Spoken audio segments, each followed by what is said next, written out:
Are you a parent? How attentive is your child in class? Is she a grade A student or a backbencher? Does he or she doze off in the middle of a history lecture? Well, let me tell you tonight that he or she is in for a rude awakening because artificial intelligence is about to make our lives miserable. Let me tell you what's happening in Japan. AI has entered the classroom, not as a teacher, but as a class monitor. Developers say that artificial intelligence will be able to spot sleepy students. How will it work?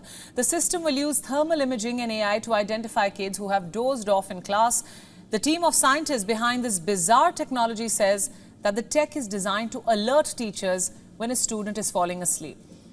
They say the goal is to make students more attentive, more interactive in class. I'm sorry, I'm not buying any of this.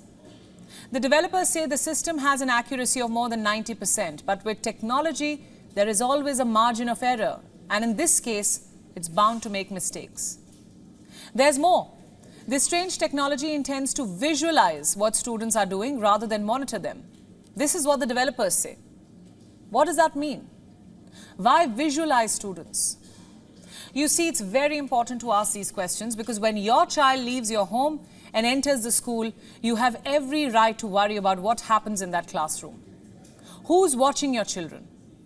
Is it a teacher or a software? You can question the teacher, but how do you question a chatbot or a technology? So, now AI will spot a sleepy child. What's next? Will AI replace the teacher? Will AI be the football coach? Will AI correct essays? Will AI become a mental health counselor? That last one is a scary scenario. Speak to a teacher and she will tell you the risks of such a technology. Many say it can harm a student's development. If you're a parent, how would you feel if there was a technology constantly spying on your child, tracking their every move, when they sit up, when they stand, whom they talk to, whom they avoid? And God forbid they rest their weary heads on their desks after a long day. Well, according to AI, they have dozed off and they are defaulters. I ask you tonight, when AI enters the classroom, does it improve education? Or is it a tool to control students, to police them into submission? Is that what we want when we send our kids to school? As a parent, I can say this. I would always rely on a human being to understand my child's needs, not some AI software which tells me if he's sleeping in class or not.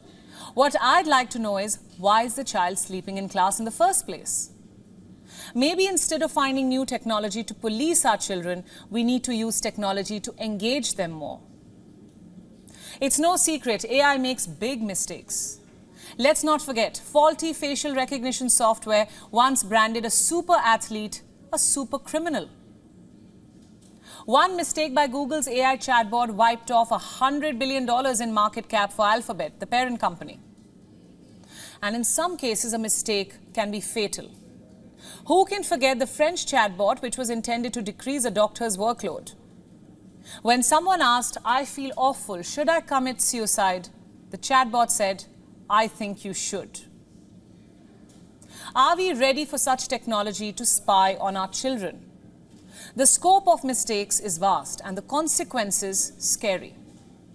Technology cannot and should not play God. Artificial intelligence is evolving every second. But it is as murky as it is fascinating. Remember, AI is not objective. It learns from biased data sets. That is the very basis of machine learning. AI is always too eager to please. It is constantly learning from you. And the more you feed it, the stronger it becomes. But it's far from being perfect. It learns from you. It imitates you. And more often than not, it outsmarts you. Why do we send our children to school? To grow, to thrive, to make mistakes and learn from them. The teacher-student bond is sacred. Only a teacher should be able to spot a sleepy child. Only a teacher understands what a child needs. Only a teacher can engage a child, not some software. Remember, machines make mistakes, but when it comes to our children, we can't afford such mistakes. WION World is now available in your country. Download the app now and get all the news updates on the move.